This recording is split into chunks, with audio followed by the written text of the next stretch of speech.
ਕੀ ਹਾਲ ਨੇ ਜੀ ਸਾਰੇ ਵੀਰਾਂ ਦੇ। ਉਮੀਦ ਕਰਨਾ ਸਾਰੇ ਵੀਰ ਠੀਕ ਹੋਣਗੇ। ਮੈਂ ਤੁਹਾਡਾ ਵੀਰ ਸ਼ਬਾਜ਼ ਸੱਲੋਕੀ ਵਾਲੀਆ ਆਪਣੀ ਨਵੀਂ ਵੀਡੀਓ ਦੇ ਨਾਲ ਤੁਹਾਡੇ ਸਾਹਮਣੇ ਹਾਜ਼ਰ ਹੋ ਗਿਆ। ਅੱਜ ਦੀ ਮੇਰੀ ਵੀਡੀਓ ਜਿਹੜੀ ਹੈ ਉਹ ਇਸ ਕਬਰ ਦੇ ਬਾਰੇ ਵਾ। ਪਿੱਛੇ ਇੱਕ ਕਬਰ ਹੈ, ਇਹਦੇ ਉੱਤੇ ਕੋਈ ਤਖਤੀ ਜਾਂ ਕੋਈ ਕਤਬਾ ਨਹੀਂ ਲੱਗਾ ਜਿਹਦੇ ਨਾਲ ਪਤਾ ਲੱਗ ਸਕੇ ਕਿ ਇਹ ਕਿਹਦੀ ਕਬਰ ਹੈ। ਲੇਕਿਨ ਇਹ ਬੜੀ ਪੁਰਾਣੀ ਕਬਰ ਹੈ, ਪਹਿਲੋਂ ਕੱਚੀ ਸੀ ਤੇ ਫਿਰ ਇਹ ਇੱਟਾਂ ਲਾ ਕੇ ਤੇ ਇਹਨੂੰ ਪੱਕਿਆਂ ਕੀਤਾ ਗਿਆ।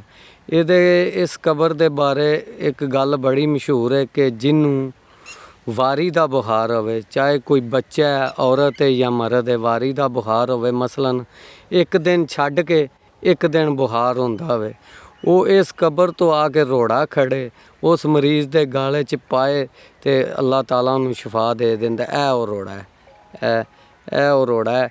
ਤੇ ਇਹ ਹੁਣ ਅੱਲਾ ਬਿਹਤਰ ਜਾਣਦਾ ਹੈ ਕਿ ਵਾਕਈ ਗੱਲ ਸਹੀ ਹੈ ਜਾਂ ਸਿਰਫ ਇੱਕ ਸਟੋਰੀ ਹੈ। ਇਹ ਅੱਲਾ ਨੂੰ ਪਤਾ ਵੇ। ਜਿੱਥੋਂ ਤੱਕ ਮੈਨੂੰ ਪਤਾ ਵੇ, ਮੈਨੂੰ ਤਕਰੀਬਨ ਮੈਂ 2000 ਤੋਂ ਭੇਡਾਂ ਚਗਾ ਰਿਹਾ, ਸਨ 2000 ਤੋਂ।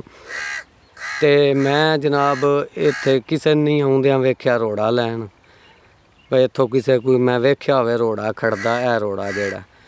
ਤੇ ਜਨਾਬ ਲੇਕਿਨ ਇਹ ਗੱਲ ਬੜੀ ਮਸ਼ਹੂਰ ਹੈ ਕਿ ਇੱਥੋਂ ਇਹ ਰੋੜਾ ਖੜੋ, ਮਰੀਜ਼ ਦੇ ਗਾਲੇ 'ਚ ਪਾਓ ਤੇ ਉਹਨੂੰ ਬੁਖਾਰ ਨਹੀਂ ਹੋਣ ਲੱਗਾ। ਫਿਰ ਇੱਕ ਵਾਰੀ ਆਖਾਂਗਾ ਕਿ ਇਹ ਅੱਲਾ ਨੂੰ ਪਤਾ ਹੈ, ਉਹ ਬਿਹਤਰ ਜਾਣਦਾ ਕਿ ਇਹ ਗੱਲ ਠੀਕ ਹੈ ਜਾਂ ਮਹਿਜ਼ ਕਹਾਣੀ। ਇੱਕ ਮੇਰੇ ਚੈਨਲ ਪੰਜਾਬੀ ਨਜ਼ਾਰੇ ਨੂੰ ਸਬਸਕ੍ਰਾਈਬ ਕਰ ਦਿਓ ਤੇ ਲਾਈਕ ਕਰ ਦਿਓ ਤੇ ਘੰਟੀ ਦਾ ਬਟਨ ਜਿਹੜਾ ਉਹਨੂੰ ਦਬਾ ਦਿਓ। ਮਿਹਰਬਾਨੀ।